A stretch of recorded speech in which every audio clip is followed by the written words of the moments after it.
Oremos al Señor para recibir la palabra de Dios en esta hora. Padre, en el nombre de Jesús te damos a ti el honor, la gloria y la honra por el privilegio que nos das de estar aquí reunidos, congregados, adorando, cantando, ofrendando, viendo el rostro de nuestros hermanos, y ahora por la oportunidad que nos das de recibir tu palabra. Señor, queremos recibir tu palabra como lo que ella es, la palabra de Dios, una palabra infalible, una palabra inerrante, una palabra que no tiene error y que tiene el poder para cambiar y transformar nuestra vida. Señor, que mientras tu palabra se predica, ocurran milagros, ocurran señales en medio de tus hijos. Te lo pedimos en el nombre de Jesús. Amén. Denle un aplauso a Dios por el regalo de la Biblia. Es un privilegio que tenemos en este país de poder tener la palabra de Dios. ¿Sí, amén? Y como ya oyeron en los anuncios, el tema de este mes será la familia. Y quiero empezar diciendo que según algunos expertos en la iglesia, hoy estamos en un terrible peligro de perder la próxima generación. Si como iglesia no hacemos algo intencional, la próxima generación se puede perder. Pero ¿cuántos estamos dispuestos a hacer nuestro mejor esfuerzo para que la próxima generación no se pierda? ¿Cuántos queremos recuperar la próxima generación? No se pueden perder, porque si perdemos la próxima generación en 30, 40 años que ya no estemos usted y yo, no estarían nuestros hijos, estarían personas diferentes. Pero creo que vamos a recuperar la próxima generación. Ahora mismo en este país se está llevando a cabo el censo para saber cuántos somos, en qué condición vivimos. Pero en una estadística reciente hecha en este país, Colombia, se estima que los jóvenes entre 14 y 25 años representan por lo menos el 25% de la población colombiana.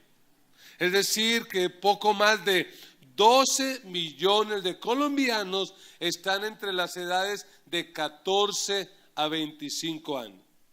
Lo preocupante de esta estadística es que en esas edades se están concentrando problemas de exclusión, falta de oportunidades y la reproducción de la pobreza. Esta estadística dice que los hombres jóvenes de este país padecen un alto índice de muertes violentas. Es decir, que en un fin de semana como este, lamentablemente, las morgues de este país están llenas mayormente de jóvenes entre 14 y 25 años. Debido a la falta de oportunidad, debido a la falta de acceso a la educación, a la tecnología, los jóvenes están engrosando las filas de movimientos criminales, de grupos al margen de la ley, de esas tremendas redes de microtráfico, de narcotráfico y de prostitución. Eso sin tener en cuenta otros factores que realmente están amenazando nuestra generación. Esta generación es la generación más sexualizada probablemente de todos los tiempos. Y la pregunta es, ¿cómo podemos salvar a la próxima generación? ¿Qué podemos hacer nosotros? Y he escogido una familia muy particular que nos va a enseñar algunas pautas de cómo podemos levantar una generación para Dios? ¿Cuántos quieren levantar una generación para Dios? ¿Cuántos quieren que su generación se levante para servir a Dios? Abra su Biblia en el Evangelio de Lucas, capítulo 2, versículo 41 en adelante. Lucas, capítulo 2, versículo 41 en adelante.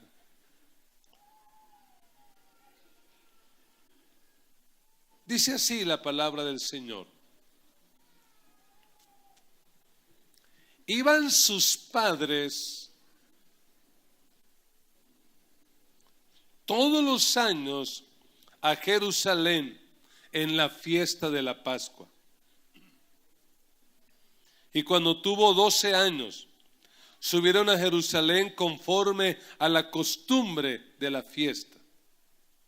Al regresar ellos, acabada la fiesta, se quedó el niño Jesús en Jerusalén, sin que lo supiesen José y su madre. Y pensando que estaba entre la compañía, anduvieron de camino de un día y le buscaban entre los parientes y los conocidos. Pero como no le hallaron, volvieron a Jerusalén buscándole. Y aconteció que 3 días después le hallaron en el templo sentado en medio de los doctores de la ley, oyéndoles y preguntándoles. Y todos los que le oían se maravillaban de su inteligencia y de sus respuestas. Cuando le vieron se sorprendieron. Y le dijo su madre: hijo, ¿por qué nos has hecho así?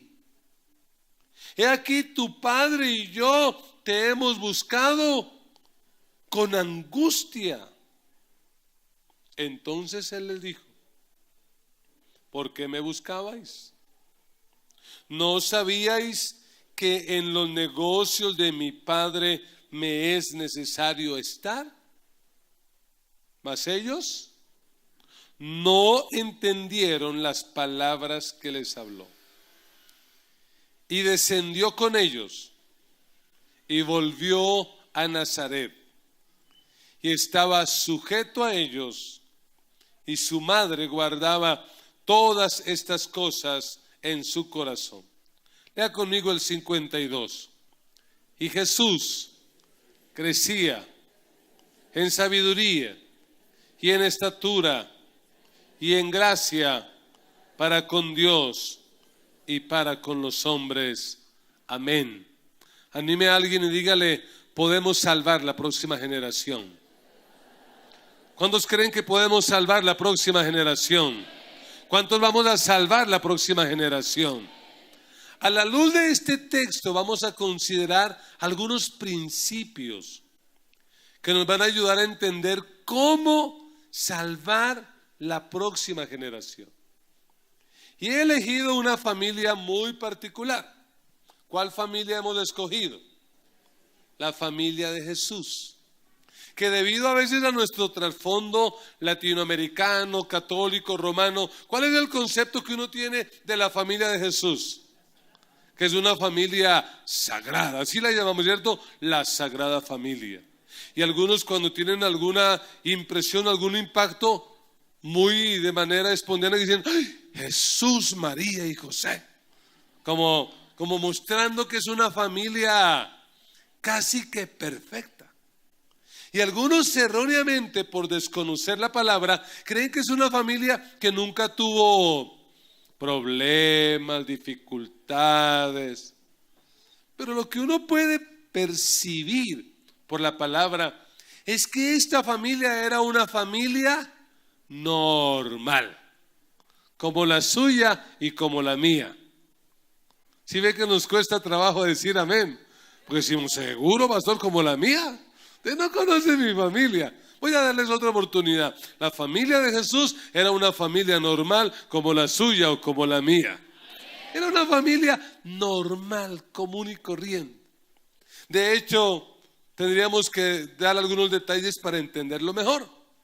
Esta familia vivía en un pueblito llamado Nazaret. Era un pueblo tan insignificante que un día alguien, cuando presenta a Jesús muchos años después, y dicen que Jesús, el Mesías, viene de Nazaret, la expresión es: ¿y de Nazaret podrá salir algo bueno? Porque la fama que tenía Nazaret y toda la región de Galilea realmente era una muy mala fama. Galilea era la región más apartada del centro, era la periferia. Lo que llamaríamos hoy eran los suburbios. En Galilea surgió un movimiento guerrillero llamado los celotes. La gente de Galilea tenía una manera muy particular de hablar. Así como en Colombia un paisa, un santanderiano, un huilense, su manera particular de hablar. Pero lo terrible era que tenían tan mala fama que en ese tiempo, si usted quería insultar a alguien, no tenía que usar muchas palabrotas. Solamente tenía que decirle a alguien: Galileo. Y eso era una ofensa terrible. Pues allá en esa región vive la familia de Jesús, conformada por el padre de familia, José, carpintero de profesión, es decir, no era de la clase social alta, era lo que llamaríamos un obrero. Era un obrero que luchaba para ganarse la vida con su esposa María, José y otros hijos, además de Jesús. Esa era la familia. Una familia con crisis y con dificultades. Una familia normal. Pero ¿sabe? Era una familia piadosa. Normal sí, pero era piadosa. Porque ¿qué dice el versículo 41? Iban sus padres uno que otro año. ¿Cuándo iban? Todos los años a Jerusalén en la fiesta de la Pascua. Los judíos tenían en sus comunidades unos locales, podríamos decir como este, donde cada semana se reunían a estudiar la palabra, a orar, a compartir cosas, y ese lugar era la sinagoga. Pero por ley, el judío tenía que ir por lo menos una vez al año a Jerusalén a una fiesta como esta que es la Pascua. Y este texto lo que nos dice es que esta familia iba todos los años. Una familia normal, pero era una familia piadosa, era una familia que entendía el valor y la importancia de congregarse regularmente para aprender la palabra y para adorar a Dios. Era una familia como usted que está en esta mañana aquí diciendo: para mí congregarme es algo muy importante. Y lo primero que tenemos que entender es que si queremos formar una generación para Dios, debemos cultivar una sana espiritualidad. Y cuando digo una sana espiritualidad, es porque hay espiritualidades que son enfermas. Y yo resumiría una espiritualidad enferma en una sola palabra.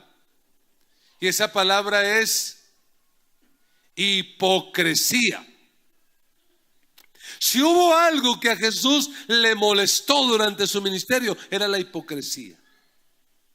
¿Y qué es la hipocresía? ¿Qué es un hipócrita? Es alguien que actúa. Es un actor. Es alguien que en la iglesia, en la congregación, actúa de una manera, se comporta de una manera, pero cuando está en la casa y en la cotidianidad es una persona completamente diferente. Y déjeme decirle algo: si hay un elemento nocivo y destructivo para las nuevas generaciones es la hipocresía. Si hay algo que va a dañar las generaciones es que usted viva una vida doble. Porque ellos mientras son niños van a ir a la iglesia. Pero cuando lleguen a la adolescencia, ¿qué van a decir? Yo me largo. Yo no aguanto más esta farsa. Esto no es más que un show y yo con esto no comulgo. Yo no quiero saber nada de la iglesia porque mis padres en la iglesia son unos, pero en la casa son otros. Esta familia, a mí me parece que era una familia normal, pero era una familia piadosa. Muy seguramente era una familia que poseía una sana comunicación. Se sabían comunicar. Y los dos elementos fundamentales para una buena comunicación son aprender a hablar y aprender a escuchar. Y la única forma en que tú vas a aprender a hablar y a escuchar a tu familia es aprendiendo a hablar con Dios y a escuchar a Dios. Si tú tienes una buena comunicación con Dios, vas a tener una buena comunicación con tu familia. Y eso solamente surge de ser una familia piadosa. Así que yo le animo, cultive una sana espiritualidad, que su vida sea coherente, que usted sea el mismo en la iglesia y el mismo en la casa. Porque si usted vive una cosa en la iglesia y otra en la casa, usted es capaz que me engañe a mí, pero ¿a quién no va a engañar? Y además de Dios, ¿a quién no va a engañar? A sus hijos. Y cuando sus hijos crezcan van a decir, yo no quiero más esto porque esto huele a esa religión. Mis papás allá, ay, tan lindos. Porque un día un niño me dijo, pastor, mi papá no debería salir para nada del templo. Mi papá debería vivir en el templo porque es que en el templo es lindo, en el templo es amable, en el templo es tierno, pero apenas sale esa puerta se transforma. Hay algunos que deberían quedarse a vivir para siempre, día y noche en este lugar. Porque no tienen una sana espiritualidad. Y yo le quiero decir algo que espero que usted lo interprete bien. Y es esto. A la familia no se le predica. A la familia se le modela. Para que se lo grabe en su mente, dígaselo al vecino. A la familia no se le predica, a la familia se le modela. Es decir, yo no estoy diciendo que no le enseñe, pero realmente, ¿cuál es el mayor impacto en un hijo? Que usted se siente y le diga, ven, siéntate, te voy a enseñar lo que es la oración. Mira, la oración es esto, es esto, es esto, es aquello. No. ¿Eso le va a marcar a su hijo? ¿Qué es lo que le va a marcar? El modelo. Que cuando entre a su cuarto, de cuando en cuando que lo encuentre orando. Que cuando tengas que tomar decisiones trascendentales te encuentre orando. Porque a la familia no se le predica, se le modela. ¿Quiere enseñarle a sus hijos a orar? Ore. ¿Quiere enseñarle a sus hijos a que estudien y amen la palabra de Dios? Hágalo, léala. ¿Quiere enseñarle a sus hijos a diezmar y a ofrendar? Si quiere o no quiere. ¿Quiere que sus hijos tengan una economía saludable? ¿Qué debe hacer? Diezme, ofrende, que ellos lo vean. ¿Quiere que sus hijos aprendan a perdonar? ¿Qué tienes que hacer? Perdonar, pedir perdón, otorgar perdón. Porque a la familia no se le predica, a la familia se le modela. Algo importante en este versículo 41, ¿qué dice? Mire su Biblia, porque los ayudas se dañaron, lo cual me alegro, para que usted vea que necesita traer la Biblia. Dice, iban, ¿quiénes iban? ¿Solo María? Sus padres. Y yo quiero hablarle a los hombres aquí. Porque hay hombres que creen que su único papel en la casa es llevar la comida, es comprar la ropa, es pagar el colegio.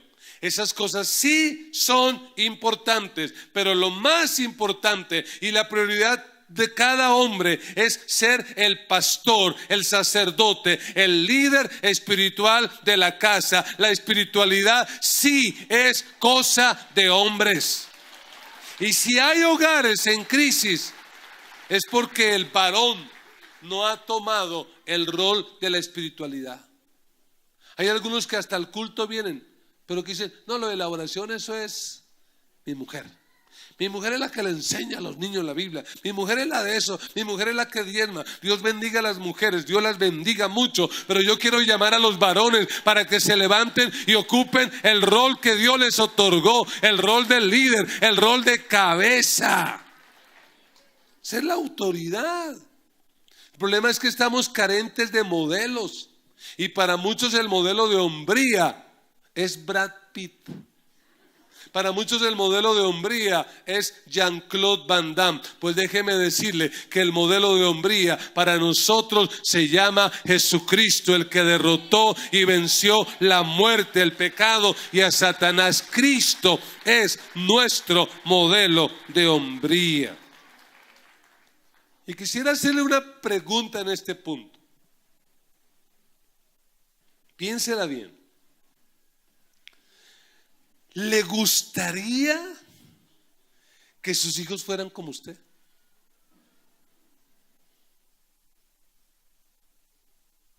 ¿Le gustaría que sus hijos fueran como usted? Pues si no le gusta, preocúpese.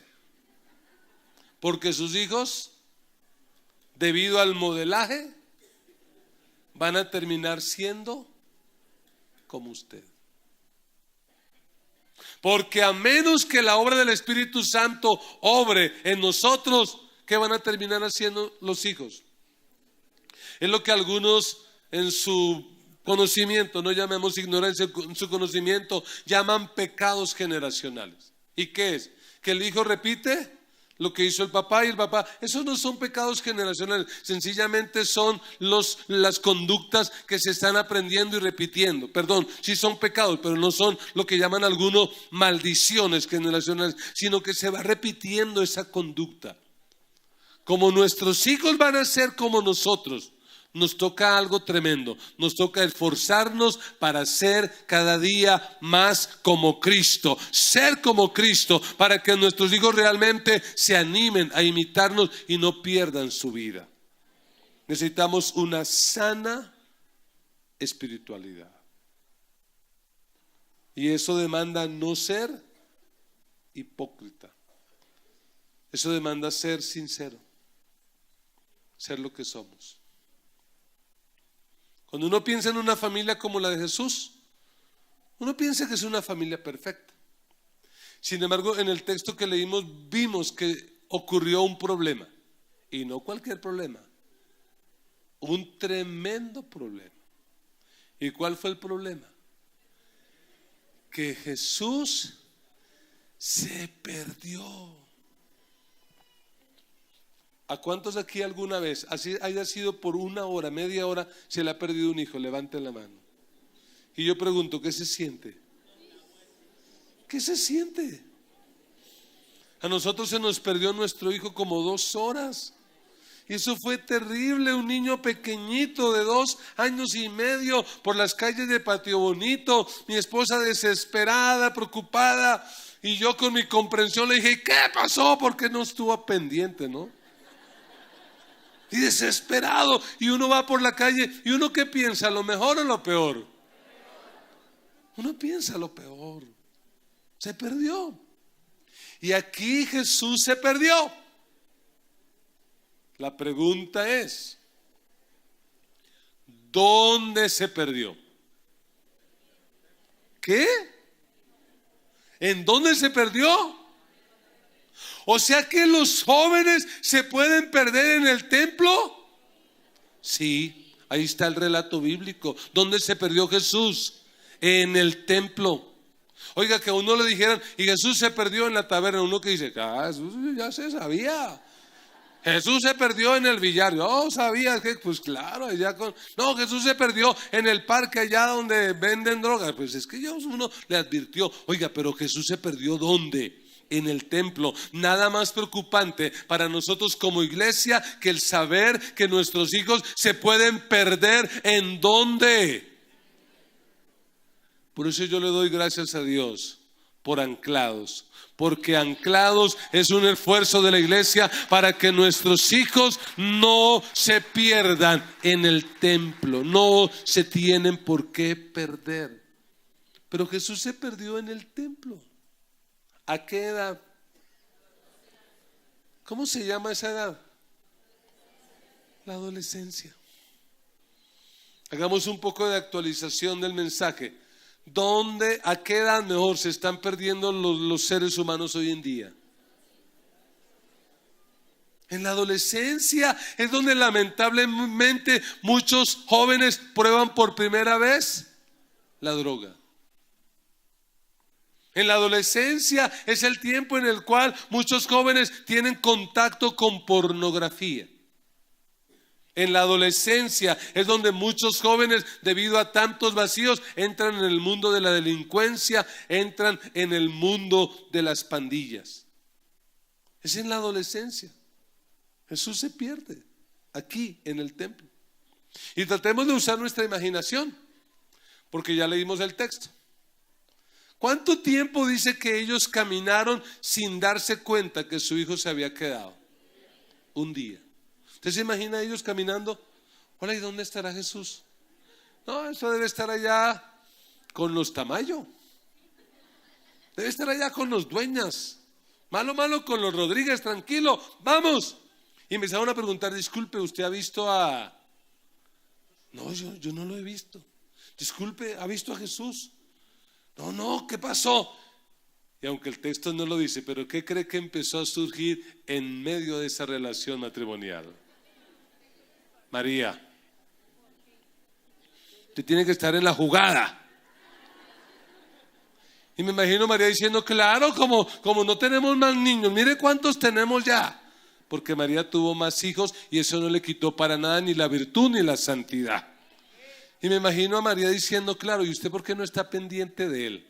Claro, como no es su hijo.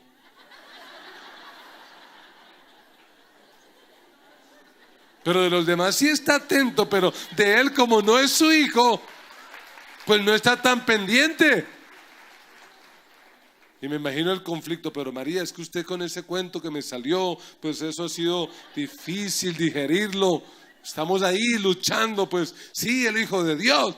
Bueno, son exageraciones imaginarias, pero lo probable es que hubo conflicto.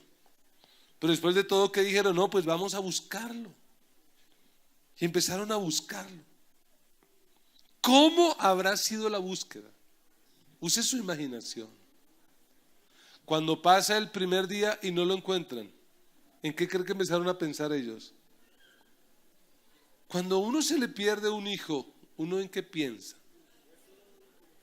Si la primera noche tu hijo no llega a la casa, ¿tú puedes dormir tranquilo? ¿Podrías hacerlo? Y uno generalmente no piensa en lo mejor. ¿Qué termina haciendo? Pensando lo peor. ¿Dónde lo voy a encontrar? ¿Dónde va a estar? ¿En qué se metió? 2 días. ¿Cuántos días Jesús perdido? 3 días. 3 días perdido. 3 días en que no aparece por ningún lado. 3 días complicados. Y probablemente algunos de los que están escuchando esta palabra les produce un eco muy fuerte, porque sienten que sus hijos se perdieron, que crecieron en la iglesia y que hoy en día no están. Pues que esta palabra sea el impulso del Espíritu Santo para levantarnos, buscarlos hasta encontrarlos, porque nuestra generación no se va a perder. Vamos a recuperar nuestros hijos, tengamos que hacer lo que tengamos que hacer, pero los vamos a recuperar. No se nos va a perder esta generación. Tenemos que buscarlos y buscarlos hasta encontrarlos. Y aquí encontramos un segundo principio, y es que si queremos realmente salvar la próxima generación, tenemos que aprender a confrontar los problemas responsablemente. De nada nos sirve buscar un culpable. De nada nos sirve decir es que la culpa fue del esposo o de la esposa. No. Tenemos que confrontarlos de manera responsable y en unidad. Y yo puedo ver que esta familia combinó su confianza en Dios, pero también su responsabilidad como padres. ¿Cuántos confiamos en que Dios tiene un plan para nuestros hijos? Pero ¿cuántos entendemos de que hay cosas que ni siquiera Dios va a hacer, sino que nos toca hacerlas nosotros? Y yo le quiero ser muy claro, hay dos cosas básicas que usted como padre y madre tiene que hacer que nadie más tiene que hacer. ¿Y sabe qué es? Criar y cuidar a sus hijos. Uno no le puede delegar esa responsabilidad a nadie. Pastor, yo llevo a mi niño allá a la escuela dominical y si él no quiso caminar con Dios, probablemente fue la culpa de la iglesia. ¿Cómo nos va a culpar a nosotros? Si usted sí es juicioso, ¿cuántas horas nos presta su niño cada semana? Y eso si llega temprano. Y eso si sube a la iglesia, ¿cuántas horas? 2 horas. ¿Cómo nos va a pasar esa factura? Ni siquiera el colegio y la universidad menos. Si usted está esperando que el colegio y la universidad le eduque a sus hijos, está en la olla, porque allá no los van a educar, sino que los van a pervertir y le van a decir que Dios no existe, que Dios es un mito, que Dios está muerto. La responsabilidad de criar y de levantar hijos para Dios es suya como padre y como madre. Esa es la responsabilidad nuestra. Así busque el colegio cristiano más exitoso, es su responsabilidad. Es en la casa donde se enseñan los valores. Y yo quiero hacer este comentario con temor y con mucho respeto, pero quiero hacerlo. Pero yo considero que hay hogares donde está el papá y la mamá, donde la mamá no debería trabajar fuera de la casa. Por lo menos hasta cierto tiempo no debería hacerlo. Pero pastor, es que queremos comprarnos el último carro, queremos tener una casa fina, queremos tener buena ropa, queremos que nuestro hijo tenga la mejor universidad. Yo le pregunto, ¿está usted dispuesto a sacrificar sus hijos por casa, por carro y por ropa? Cuando tengas esa casa y cuando tengas ese carro y hayas perdido tu hijo, eso que conseguiste verás que no sirvió absolutamente de nada. Y yo quiero hoy honrar a mi esposa, que supo entender y que supo comprender y aplazar sus sueños, y por muchos años postergó sus sueños para que mis hijos, cuando salieran del colegio, al llegar a la casa no lo recibiera ni una niñera ni una cocinera, sino su propia madre lo recibiera con una sopa caliente y ella les cuidara la tarea y les enseñara a amar a Dios. Eso que hiciste nunca te lo podremos pagar, porque eso es valioso. Yo entiendo que hay madres cabeza de familia que les toca cumplir el rol de madre y padre, pero aún así, hermana, yo les quiero decir algo. Lo más importante para tus hijos no es la ropa, no es la comida, no es el estudio. Lo más importante es sembrar en su corazón la semilla de la fe en Dios, la semilla de la palabra de Dios. Eso nunca se podrá comparar con otras cosas. no pierdan lo que tienen por estar buscando lo que no tienen. No pierdan sus hijos por estar buscando una mejor calidad de vida. No pierdan sus hijos por una casa o por un carro. Sus hijos son el tesoro más valioso. La Biblia lo llama herencia de Jehová. Son los hijos, son una herencia, son un regalo muy valioso. Así que tenemos que hacerlo nosotros. Esa es nuestra responsabilidad. Yo no voy a delegarle jamás a mi iglesia, a mis líderes, que eso lo hagan. Esa fue nuestra tarea. Hoy nuestro hijo menor tiene 23 años y sirve y ama al Señor. No porque le toca, porque él es más consagrado que yo, en serio. Yo hago mi tiempo con Dios y él hace como una exégesis o algo por el estilo. Me avergüenza a veces. Haga lo suyo, padre. Haga lo suyo, madre. Y descanse en el Señor. Solo cuando hayas hecho la parte que te corresponde a ti, puedes decir: Señor, yo confío en ti. Y recuerdo una experiencia cuando me hicieron esa cirugía gástrica que algunos supieron, con el temor de que hubiera sido algo más grave, un cáncer. Y un mes en mi casa encerrado, recuperándome, y el miedo de morir. Y una de esas madrugadas largas le dije al Señor: Señor, sabes que me da miedo morirme. Así que te quiero pedir algo, Señor. Si yo me llego a morir, por favor, cuida a mis hijos. Y escuché la voz del Señor fuerte, que me reprendió. Y me dijo algo así como: hola, tonto. ¿Y acaso quién los ha cuidado todos estos años? Yo he sido el que los he cuidado. Y yo quiero decirte: Dios ha cuidado de tus hijos a través de ti y lo hará sin ti, porque Dios es Dios y lo va a cuidar. Y los va a cuidar. ¿Dónde buscaríamos un joven de 12 años que se pierde hoy? Hoy que se pierde un joven de 12 años, ¿dónde lo buscamos? En el parque. En muchos lugares, pero ¿dónde lo buscaríamos? ¿Dónde?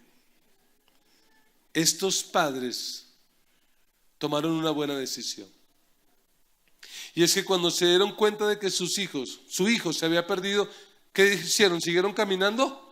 Allá el que se pierda, ¿quién lo manda? Es que no anda en la jugada. No, ¿qué hicieron? ¿Qué dijeron? No podemos dar un paso más. Nos vamos a regresar. Y vamos a buscar nuestro hijo hasta encontrarlo. Y algunas parejas, algunas personas que me están escuchando en este día tienen que hacer un alto en su vida. Su vida no puede seguir adelante. Lo más importante a partir de ahora no puede ser su empresa, su casa, su universidad. Lo más importante es el proyecto de hacer un alto, devolverse y recuperar a sus hijos. No siga este viaje hasta que no recupere a sus hijos. Sus hijos son el proyecto de vida más importante que puedes tener. No sigas, detente. Y esta pareja se devuelve 3 días. 3 días. Y mire la sorpresa, versículo 46. Y aconteció que 3 días después le hallaron en dónde. Oiga, qué lindo. Permítame ser un poquito así como medio alegórico. Pero yo quiero declarar hoy sobre las familias. Yo quiero declarar hoy sobre los matrimonios que tú vas a encontrar a tus hijos en el templo, sirviendo a Dios, buscando a Dios, amando a Dios. Allí los vas a encontrar. Ese es el lugar donde los vamos a encontrar, sirviendo a Dios. Pero ¿qué dice en la Biblia? Vuélvalo a leer. Dice: aconteció que 3 días después le hallaron en el templo, sentado en medio de los doctores de la ley, haciendo 2 cosas. ¿Cuáles? Oyéndoles y preguntándoles. Oiga, lo encuentran en el templo en 2 acciones: oyendo y preguntando. ¿Dónde aprendió Jesús a oír y a preguntar? En la casa. No piensen, no, es que como Él es Dios, claro que Él es Dios, pero Él vivió su vida en esta tierra como hombre. Como hombre vivió. Así que esto de oír y preguntar lo aprendió en la casa. Es decir, José mayormente y probablemente María le enseñaron a Jesús a cultivar el pensamiento. Y si queremos formar y salvar la próxima generación, tenemos que aprender a construir el pensamiento de nuestros hijos. Porque ese es el problema, que no les hemos enseñado a ellos a pensar. Y entonces cuando se enfrentan a la vida real, cuando tienen que ir al colegio o a la universidad, y usted va a ver que cada cátedra de la universidad tiene una filosofía, y es que Dios no existe, y lo van a argumentar. Si nuestros hijos no saben pensar, ¿qué van a terminar haciendo ellos? Comiéndose eso, tragándoselo entero y vomitándolo a los demás. Dios no existe, Dios. Oye, pero ¿cómo vas a decir eso tú si creciste en una iglesia? Sí, pero es que ya fui a la universidad y conocí la verdad. Porque nunca les enseñamos a cultivar el pensamiento. Mire, los niños de hoy, los adolescentes de hoy, que se llaman millennials, están sufriendo de algo que se llama spa. Así como donde se va uno a relajar, el spa. ¿Pero qué significa spa en este contexto? Significa síndrome de pensamiento acelerado. Spa, síndrome de pensamiento acelerado. ¿Y cuáles son los síntomas de este síndrome? Son, entre otros, ansiedad. Los adolescentes hoy viven ansiosos. No tienen ni que pagar el arriendo, ni que pagar el agua, ni que pagar la luz, ni hacer eso, pero ¿cómo viven? Viven estresados, viven ansiosos. Son muy dados a continuamente estarse deprimiendo. ¿Y qué tiene? Tengo la depre, estoy deprimido. Viven continuamente irritables. Vaya a lavar la loza. Ay, ¿por qué lava la loza? Se irritan, se molestan, no les gusta la rutina, tienen déficit de concentración, tienen problemas de memoria, tienen fatiga excesiva. Uno dice, hola, este chino de que está cansado, esta china de que está cansada. Ni se sabe. Pues que está sufriendo ¿de qué? SPA. ¿Qué es? Síndrome de pensamiento acelerado. ¿Y qué causa? ¿Qué lo produce? Lo produce algo que se llama exceso de información. Porque la generación de hoy está pero tremendamente hiperconectada. Ya no pueden vivir sin el celular. Están hiperconectados a través de WhatsApp, Facebook, Instagram, Messenger, etcétera, etcétera, etcétera.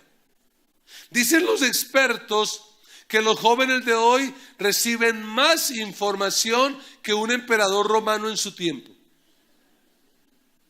Que reciben más información que un filósofo griego en el primer siglo. La única diferencia es que esa información es una información desordenada, que no sirve para nada, que lo único que hace es saturar la mente. Y mire usted gente que tiene 1500 WhatsApp y a todo el mundo se la pasa contestándole. Qué estrés, qué fastidio. ¿Y para qué les sirve eso? Y vaya, mire las cadenas que le mandan y los mensajitos, y a todo el mundo le mira, y a todo el mundo le mira. Es una cantidad de información, pero ¿para qué les sirve? Para nada. Porque nunca se puede transformar ni en conocimiento ni en experiencia. ¿Qué es lo único que produce esa información? Estrés. Tiene el cerebro cansado. Algunos inclusive se acuestan y les da no sé qué, es que el mundo no puede funcionar si yo no estoy atento. Y entonces, ¿cómo dejan el celular? Prendido. Y por la noche están ahí durmiendo. ¿Qué sería? Venga, miramos. Nunca duermen. Hiperconectados, estresados, se están enfermando. Eso está generando el spa. Y entonces, ¿qué es lo que se produce hoy? Gente que no ha aprendido a pensar. ¿Cómo se cultiva el pensamiento, pastor? El pensamiento se cultiva leyendo. El pensamiento se cultiva estudiando. La gente hoy en día no estudia, todo es Google. El pensamiento se cultiva haciendo deporte. El pensamiento se cultiva haciendo deporte. La generación de hoy no hace deporte. ¿Qué hace? Ese es el deporte. Yo recuerdo cuando yo era adolescente, ¿sabe qué tenía que hacer mi mamá? Ir con una correa a la cancha ya de micro que hacíamos con 2 piedras a sacarme a las 11 de la noche. ¿Qué va a ver para la casa? Vamos a ver todo el día ahí jugando fútbol. Hoy en día, ¿qué les toca a los papás? Sacar a esos chinos de la casa y decirle: vaya para afuera, vaya, juegue algo. Quítese el celular, vaya, juegue fútbol, juegue basquetbol, haga alguna cosa, pero están ahí hiperconectados a toda hora. Tenemos que aprender a desarrollar el pensamiento de nuestros hijos. Miren lo que ocurrió en las pasadas elecciones, y no quiero hacer comentarios políticos, pero usted escuchaba muchachos cristianos que nunca usan sus redes sociales para predicar el evangelio, pero dándole duro o a la izquierda o a la derecha. Pero están convencidos de que o fulano, sutano es el Mesías. Oiga, el Mesías del universo sigue siendo Cristo. El único que puede cambiar al ser humano es Cristo. No es ni la izquierda ni es la derecha. Pero estos chinos están tan cegados que se la pasan repitiendo eso. ¿Por qué lo repiten? Es que un profesor lo dijo y nos convenció, así que ojo con la derecha. Y el otro dice: no, un profesor nos dijo, ojo con la izquierda, castrochavismo, ojo con la dictadura, ojo con esto. No hemos aprendido a pensar, a reflexionar. De hecho, si pensáramos, entenderíamos que la única respuesta para este planeta, para este país, se llama Jesucristo. Y que a este país lo cambiamos no por política, sino lo cambiamos por el evangelio, por el poder de la palabra, por el poder del Espíritu Santo. Pero no lo entendemos. Tenemos que desarrollar a nuestros hijos esa capacidad crítica, es decir, que no traguen entero. Porque sus hijos van a llegar un día a preguntar. Y lo que dice aquí es que Jesús hacía 2 cosas. ¿Qué hacía? Escuchaba y preguntaba. ¿Y cómo serían las preguntas de Jesús? Para que cuando María y José lo vieron, ¿cómo quedaron? ¡Wow! Fue lo que ellos formaron. Tenemos que enseñarle a nuestros hijos a pensar. ¿Y sabe cuál es el mejor manual para formar el pensamiento de nuestros hijos? La bendita y eterna palabra de nuestro Dios. Este es el manual. Enséñeles a pensar. Enséñeles a proteger sus emociones. Mire, algunos no están de acuerdo y a mí qué me importa si no están de acuerdo, pero la filosofía de esta iglesia es que si un joven de nuestra iglesia quiere ser líder, no puede tener novio o novia hasta después de los 18 años. Si a usted le parece, me parece bien, y si no le parece, pues de malas. Pero eso, lo único que buscamos es la intención de proteger el corazón de sus hijos, porque un adolescente no está en condición de enamorarse, porque no sabe ni quién es, ni de dónde viene, ni para dónde va. Hay que esperar que madure, que crezca, y usted como padre tiene que ayudarle a construir ese pensamiento. Esa es su tarea. Si no lo hace, ¿cómo va a terminar su hija mañana? Desanimada. Me quiero morir porque me terminó el novio. Ay, no. Frustrante. Embarazadas, con relaciones sexuales prematrimoniales, con una vida frustrada, desorientados.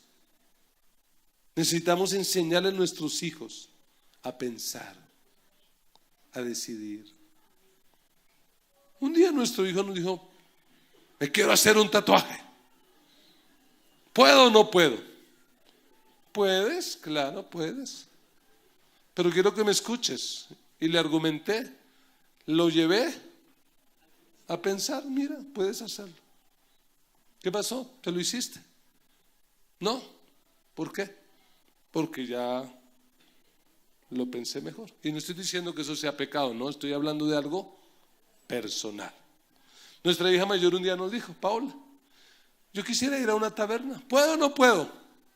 Pues puede. Porque si usted le dice que no, pues puede. Pero mire esto, pero mire aquello, pero mire lo otro, mire por acá, pero puedes. Y ella luego nos contaba, ¿cierto? Dijo: yo entré allá, pero yo me sentí que ese no era mi mundo. Y me salí y dije: ah, bueno. Pero es enseñarles a qué. Porque si tú pretendes, no, es que mi hijo, enséñales a pensar. Porque un día tú no estarás, pero estará lo que tú formaste en ellos. Mi propia hija un día me dijo: papá, tú no puedes desconfiar de lo que hiciste. Tú hiciste un buen trabajo, descansa en eso, papá. Y qué lindo que tú y yo podamos descansar en que hicimos un buen trabajo. Voy a terminar porque los veo como incómodos. ¿Y cuál es la gran lección de esta mañana? Quiero dejar 3 lecciones en su corazón. 1, hay que distinguir entre el ser y el hacer, donde el ser es lo más importante. Cultívele a sus hijos el ser, no el hacer. Porque si usted solo se enfoca en el hacer, ellos lo van a hacer delante de usted, pero cuando usted no esté, vea, cultiva el ser. Tienes que leer la Biblia, tienes que orar. ¿Por qué? Porque sí, porque yo soy el papá y ya. No, enséñeles a pensar. Si usted le cultiva el ser, ellos van a terminar amando a Dios, viviendo para Dios, porque ellos se van a dar cuenta de que ellos no son los que hacen cosas en la iglesia, sino que ellos son. Entonces, así vaya a la universidad más impía, ellos no van a dejar de ser cristianos porque se les cultivó el ser. ¿Están conmigo? El ser. 2, enfrenten juntos la situación. Para los muchachos crecer es lo más tenaz. Ser adolescente es lo más tenaz. ¿Y sabe cuál es el error de los padres? Que cuando los hijos llegan a la adolescencia, los sueltan. No los suelte. ¿Qué hizo María y José? Los soltaron un ratico y ¿qué reconocieron? No podemos, tenemos que buscarlos. Enfrenten eso juntos. Enfrenten la vida. ¿Cuántos de los que están aquí hoy que ya no son adolescentes, que creo que somos la mayoría, tuvimos experiencias buenas y malas en la adolescencia? Por favor, no desperdicie eso. Cuéntele a sus hijos. En medio de su vida, cuéntele: mira, te voy a contar mi historia. Yo hice esto. Tú puedes hacerlo. Yo era un chico sano hasta los 13, 14 años y llegué a vivir a un barrio y me dejé influenciar por la presión de grupo y casi daño mi vida. Yo no quisiera que hagas eso. Yo fui padre a los 15 años y yo no quisiera que tú experimentes eso. A mis hijas por lo menos les dije mucho, les dije: no cometan el error que cometió su mamá. Sí, primer tonto que se le apareció y con ese se quedó. El Señor es bueno y para siempre su misericordia. Pero no hagan eso. Y tercero, expresen correctamente sus sentimientos. La casa, el hogar es donde tenemos que expresar los sentimientos. Mire lo que la Biblia dice. En el versículo 48 dice: cuando le vieron se sorprendieron. Y aquí apareció la mamá. Estas son palabras de mamá. Eso suena a reproche. ¿Cómo le diríamos esto? Bonito, hijo, ¿por qué nos has hecho así? Ni un bendito WhatsApp, ¿no? Pegado al WhatsApp, pero no puede 3 días y ni un WhatsApp. Una llamada perdida, lo mínimo eso. Repórtese, diga dónde está. Uno aquí pegado al techo 3 días y el Señor aquí. ¿Por qué nos hiciste esto? He aquí, tu padre y yo. Oiga ese sentimiento. Te hemos buscado ¿con qué? Te hemos buscado con angustia. Expresar las emociones. Me angustia esto, me preocupa lo otro. Angustia. Yo creo que a nosotros los padres lo que más nos debe generar, solo el hecho de pensar que nuestra generación se pierda es angustia. Porque piensa que un día tú vas a tener que partir de este planeta. Te vas a envejecer. Y cuando estés ahí para morir, yo pregunto, el tener una casa muy buena, un carro muy bueno, el tener mucha plata en el banco, ¿eso te calmará la angustia? Entonces decir, no, pues gracias a Dios ya me morí, pero tengo esto. No. ¿Qué nos va a quitar la angustia? El saber que nuestros hijos aman y sirven a Dios. El ver que alrededor de nuestro lecho de muerte están nuestros hijos y nuestros nietos alabando y adorando a Dios, eso nos ayudará a superar la angustia. Y diremos, Señor, puedo partir tranquilo, puedo irme a la eternidad contigo, porque mis hijos te aman, porque mis hijos te conocen, porque mis hijos van a vivir para ti. El éxito de la vida es formar la próxima generación para Dios. Considérate exitoso cuando hayas hecho eso. Pastor, pero terminé la vida y nunca fui la maestría, el doctorado. No importa. Levantaste hijos para Dios. Pero no pudimos viajar por el mundo. Relax. Levantaste hijos para Dios. Que tu generación y mi generación vivan para Dios.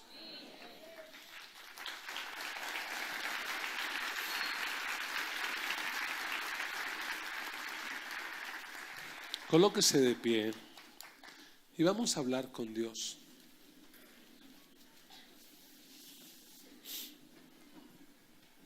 Cierre sus ojos.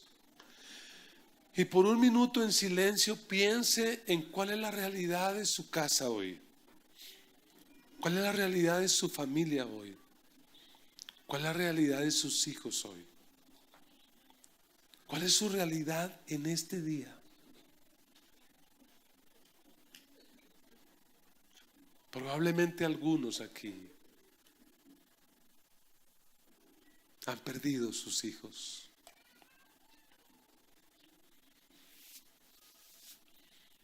Y lo más triste es que los perdieron en el templo. Un hijo se pierde en el templo.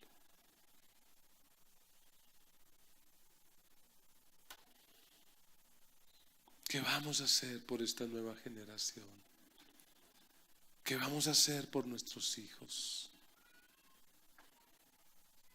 Hable con Dios y dígale al Señor, ¿a qué se compromete en este día? ¿Cuál es su decisión? ¿Qué vas a hacer? Algunos tienen que hacer cambios en su vida. Algunos tienen que hacer correctivos en su vida. Yo no sé qué tendrás que hacer, pero yo te invito a que escuches la voz del Espíritu Santo de Dios. Escucha la voz de Dios. No sacrifiques tus hijos. No sacrifiques tus hijos. No pierdas lo que tienes.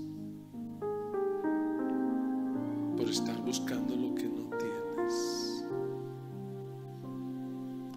Levanta tu voz en oración a favor de tus hijos, con nombre propio. Pronuncia el nombre de tus hijos, sean adultos, estén casados, sean niños. Pronuncia el nombre de tus hijos. Pronuncia el nombre de ese hijo delante de Dios, de esa hija delante de Dios. Padre, gracias te damos, porque tú eres un Dios de generaciones. Tú eres el Dios de Abraham, de Isaac, de Jacob. Señor, yo te pido que tú también seas el Dios de mis hijos. Que tú también seas el Dios de mis nietos. Y si te tardas en venir, el Dios de mis bisnietos. Dios, que tú seas el Dios de mis generaciones. Y que mis hijos y mis nietos y mis generaciones te conozcan mejor de lo que yo te conozco. Te amen más de lo que yo te amo. Y te sirvan mejor de lo que yo te he servido.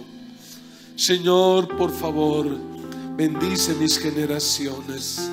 Bendice mis generaciones.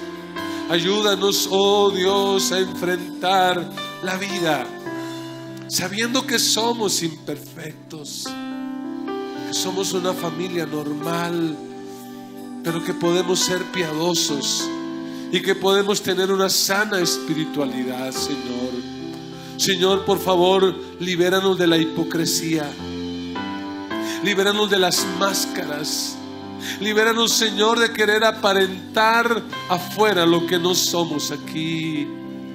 Ayúdanos a ser sinceros, a ser honestos, a ser coherentes. Dios, salva a nuestros hijos. Que podamos encontrar a nuestros hijos en el templo.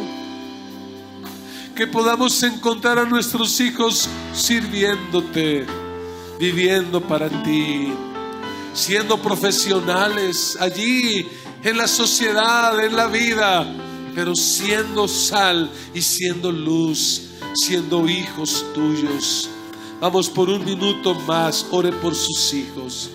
Ore con nombre propio, bendígalos. Bendiga el futuro, el destino de ellos. Y tú que eres hijo y que de repente creciste en un hogar cristiano, con una madre que siempre oró por ti, con un padre que siempre ha estado por ti pendiente, o tu abuela, o tu abuelo, tu tía, tu tío. Dale gracias a Dios por ellos. Dale gracias a Dios porque probablemente estás donde estás por las oraciones de ese abuelo, de ese papá, de esa mamá. Dale gracias a Dios por ellos. Señor, ayúdanos. Señor, te necesitamos. Y creemos que tú levantarás de esta iglesia familias que te servirán, familias que te amarán y que vivirán para ti.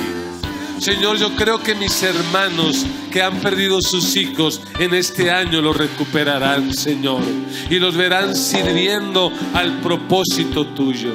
Señor, bendice cada familia aquí representada, las familias que están completas, aquella mujer que está sola, aquel hijo que está solo, Señor. Cada familia representada sea una familia cambiada y transformada. Señor, nos comprometemos a luchar para rescatar la próxima generación. La gracia de nuestro Señor Jesucristo, el amor de Dios nuestro Padre y la comunión del Espíritu Santo sea sobre cada uno de ustedes, y todos con alegría decimos amén.